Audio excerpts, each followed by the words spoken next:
An out-of-control Chinese rocket crashes to Earth, and China blames the US.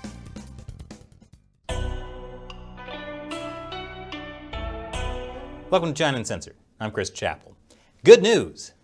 We're all still alive. Because this week, debris from an out-of-control Chinese rocket crashed into the Indian Ocean.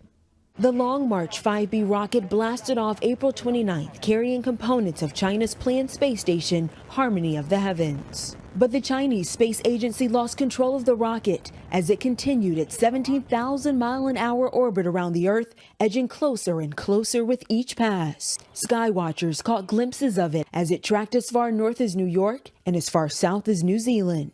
This was a big embarrassment for the Chinese Communist Party. Back in April, Chinese state-run media had proudly touted the successful launch of the rocket. China started out late to the space race. China launched its first satellite only in 1970, 13 years after the Soviet Union and 12 years after the United States. But dominating space has become a priority for the Chinese Communist Party. In 2019, China became the first country to land an unmanned spacecraft on the dark side of the moon. But the timing of this latest rocket crash is particularly bad. Later this month, China's first unmanned Mars rover is expected to land. But people aren't talking about how great that is. Instead, people are now talking about this. Criticism is now crashing down on China after rocket fragments rained down near the tropical islands of the Maldives. It's an alarming thing for them to be doing. Harvard-Smithsonian astrophysicist Jonathan McDowell says China's rocket has a design problem. Well, you don't need to be an astrophysicist to know that. But please continue.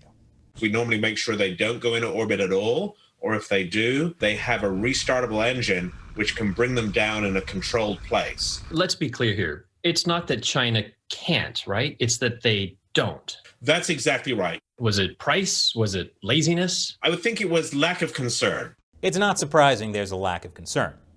You see, China's space program is actually run by the Communist Party's military. In fact, because of the military link of China's space program, since 1999, the US has imposed export controls on satellite technology to China. And in 2011, Congress passed a law that imposed restrictions on NASA engagement with China, even though NASA hasn't been great about that. But China is actually banned from the International Space Station. So, China is building its own. If only the rockets carrying parts for it could make it to space. After China lost control of the rocket, they were pretty quiet about the whole thing. NASA has been critical. In a statement, NASA said, quote, "It is clear that China is failing to meet responsible standards regarding their space debris." But now that the Chinese rocket has safely crash-landed in the middle of the ocean, China is taking responsibility by blaming the US for hyping fear. It was 20 tons of flaming space debris hurtling down on our heads. That's a reasonable thing to be afraid of. But my favorite state-run media, the Global Times, says US fussiness is a low ploy. These people are jealous of China's rapid progress in space technology. Some of these people even try to use the noises they made to obstruct and interfere with China's future intensive launches for the construction of its space station.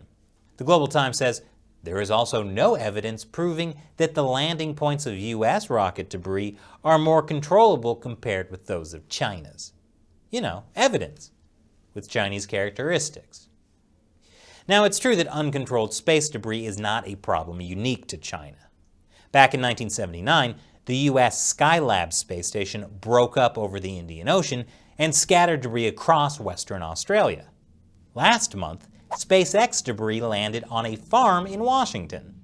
But the criticisms of the Chinese military's space program aren't about accidental debris. They're about careless rocket design and whether China is cutting corners to win the space race.